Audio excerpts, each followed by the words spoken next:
Hey, what's up guys? It's Lucas and welcome back to my channel. If you haven't subscribed, you can scroll down, click the subscribe button. It really helps me out. All the social media stuff is in the description. We're going to be doing a mod project, and so I'm going to call in some help. Josie's on a vacation far away. Yes. Bam! So of course, this is my wife Heather, who is brilliant and helps me with all of the things that I do. And so I wanted to bring her in to help me with this mod project. So first, let's check out what we're going to be modding. Where did this come from? Reverb. I've not seen this guitar. Well, I mean, it just got here like a day ago. Love you. How many other things are hidden in this room? None other things are hidden in this room. This is a 2002-ish Les Paul Special. So I found this on Reverb, courtesy of Trogley's Guitar Show, threw a little hint out on Facebook, for a stupidly good deal because it had a headstock repair.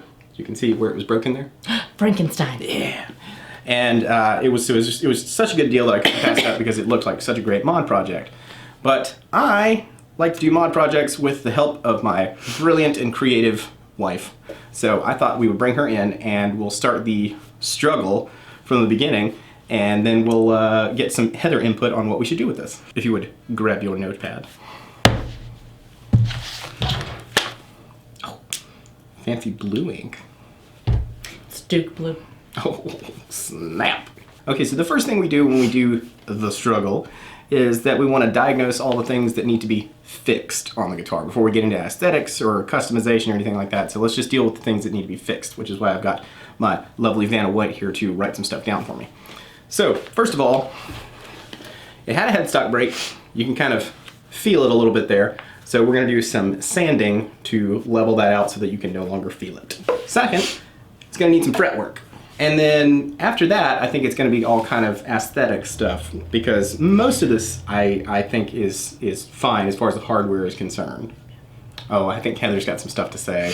I was just gonna say it looks like it looks like a wooden pew out of a church. It does kind of. Like, I don't know, you can't really see it up close, but it's got that grain and that kind of poly like finish on it. I think it's actually nitrocellulose, but it's all sunk into the grain. Yeah, or like an old podium. Yep. Mahogany. It's very expensive. Now that we've kind of established like some things that we're going to do to fix it, let's get in. It's like a truck outside. It's a school bus. All right. Well, now that the school bus is done passing, kids and their need to get home to their parents. When I was in school, you just walked Uphill both ways. 4 inches of snow. Yep. Actually, that would sound better if I said 4 feet of snow. I don't know. 4 inches is more believable. I'm gonna refinish this guitar is what I'm thinking. Because, yeah. Yeah, because one, it's like if I'm gonna do the headstock smoothing out and sanding and everything, I'm gonna need to do some finish work anyway. And I'm not a huge fan of this kind of like just church pew brown. No, it's well, this doesn't look good with the black and the hardware. Yeah, at all. it's just not my thing. So I'm curious as to what your thoughts of perhaps some color choices might be, or do you want to go with a translucent kind of stain, or do you want to do like a solid color paint? Frankenstein. Frankenstein? Well, you know, I said earlier when you showed me the back of the headstock, and it has like that crack, like a lot. Oh, Harry Potter. Anyway, it's got like that lightning kind of bolt down the back of it. You did not just use Harry Potter. Sorry, go ahead. Anyway, so if you did like a Frankenstein theme, it could have that like steampunk kind of look where like it's been put together from different pieces of things. I like the steampunk idea. Write down steampunk. See how I went from Frankenstein to steampunk? Yeah, well this is how our process works. Like she says something and I'm like, I like what you're saying, but also not. But also it sucks. Okay. Yeah. Like my dad when he tells me that my paint jobs are unique. Okay, so steampunk, that's a good start.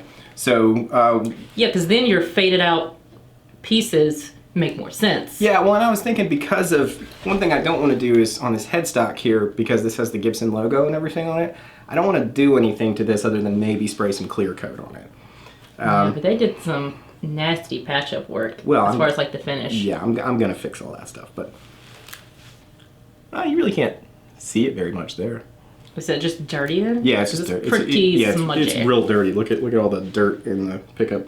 Yeah, I was noticing it down here in the saddle. Yeah, this guitar has clearly been played. What color does that make you think of? Gray. That's kind of what I was thinking too. All right, so like primer gray, like darker than that, metallic. I think it needs to be like old steel factory gray. Okay. Almost like your little Vault Boy door over there. Ooh, let me get that. Here's my little magnetic vault door that Heather got me for Christmas, birthday, can't remember. Father's Day? Maybe? Yeah. I can't remember. I don't know. It's been a couple cool, years. but it's a little magnetic thing that hangs out on my workbench. But I like this kind of aged metal thing we got going on. Very steampunky. Yeah, I could do that by painting a light gray color on it, and then going over that with a dark gray, and then just sanding back in some places. Yeah. So, and it already has the kind of gold on it, so that works out great. Okay. So maybe write like two-tone gray. And I'm thinking I want to do, since we're going to do that kind of aged thing, I don't want it to be super glossy. So I'm going to do kind of like just the way metal kind of looks after it's been, used and polished down. So it's like burnished? Yeah, burnished. I'm an English teacher. I like this little doohickey here that's holding up the pick guard so that it's, Yep. But I don't love the pick guard. Okay. But I do like this piece because to me that gives it the steampunk look because it's like put together. It does. Okay, so maybe change the pick guard or pick guard color? Yeah, I'm not sure. Or I could always just... Because I don't like these big screws that you can see. Right. Which, I mean, I don't really know if there's what you can do about that. Yeah, not... I mean, I could figure something out to where you wouldn't be able to see screws anymore. I just have to cut a pick guard from plastic that didn't have those holes in it, which I could do. Okay, so we're thinking maybe change something about the pick guard? Possibly, yeah. Yeah, maybe just put a little note about that. Pick guard question mark? Mm-hmm. Pick guard?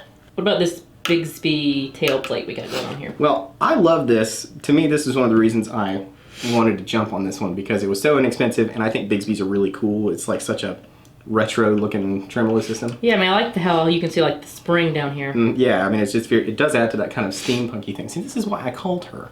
I wouldn't have thought of that. I would have been like, oh, I'll just paint it white. You probably want to do something with the inlays, maybe. I don't know. Because are they stickers or is that real? No, that's real. Well, then I don't know if I'd want to then. Yeah, it's just kind of like real. It's like mother of toilet seat. Mother of toilet seat? That's not real mother of pearl. Gotcha. It's mother of toilet seat. It's mother of pearl twice removed. Yes. Stepmother of pearl. Oh, I'm going to tell Evan that one. Stepmother of pearl. I like that they went as far as to pretty much make all the hardware gold, because I don't think this guitar came with gold hardware on it. I wouldn't imagine that it would have. I mean, it definitely didn't come with the Bigsby, or this has rollers in the saddles, which I think is really cool. Like, they move. Can you see that? No. Okay, well, they do.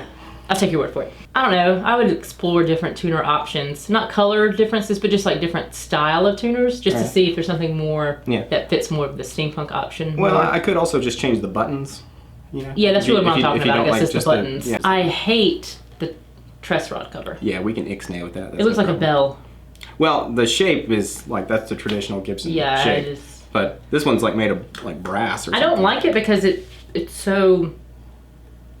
It stands out so much because it is gold, but then there's nothing on it. Yeah. So I'm like, why draw all that attention for no reason? Well, we could do something. We could either change it to a different truss rod entirely, or we could do some engraving work. I think you need some kind of like cog on there to give it that steampunk feel. Oh, yeah, I could probably do that. Right, you want to write something about, truss rod cover design. What about the back, the plates and stuff like that?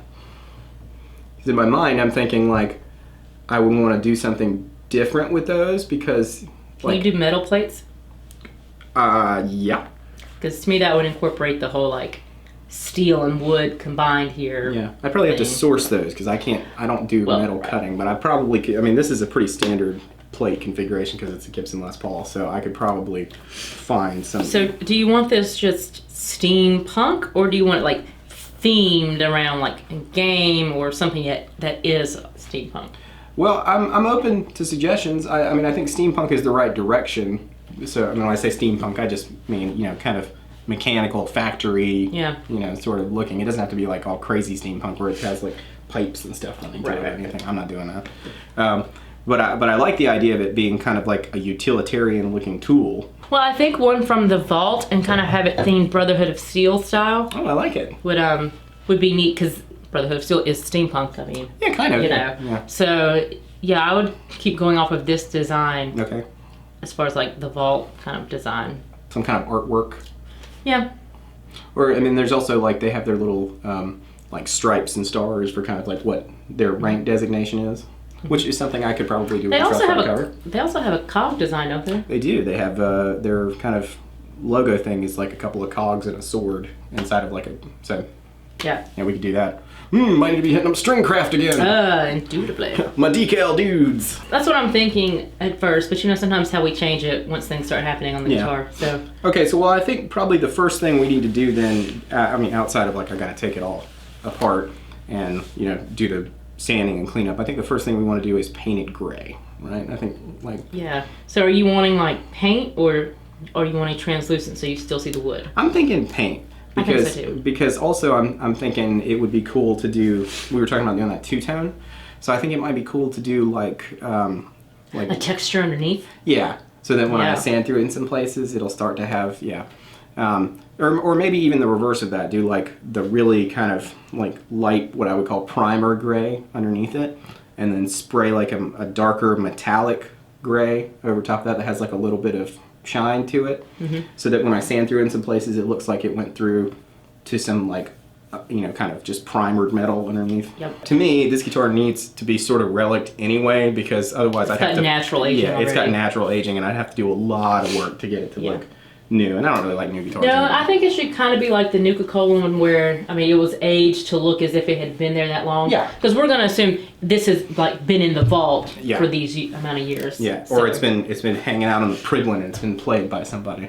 Oh, from the Pridwin. Well, the Pridwin might be a good source of sort of content. We'll pull up some pictures of the Pridwin. So I think probably the first step then is going to be I'm going to yank all this hardware off, do all the kind of basic repair stuff. And then after we do that, I'll go through and start working on the painting. And once we get a color scheme that we like, I'm going to have you do some stuff in the Photoshop. I was going to say, I can do a few mock-ups for you. Mock-ups! All right, well, that's pretty much going to be Heather's part of this first little section here. So I'm going to do another shot here in just a second where I'll show you some of the other stuff as I get started in this, taking the hardware off and starting to do some sanding and repair. But I need to send Heather off to do some Photoshop stuff. So Dream Theater is awesome. That's how you do that. Thanks for watching, and we'll catch you later.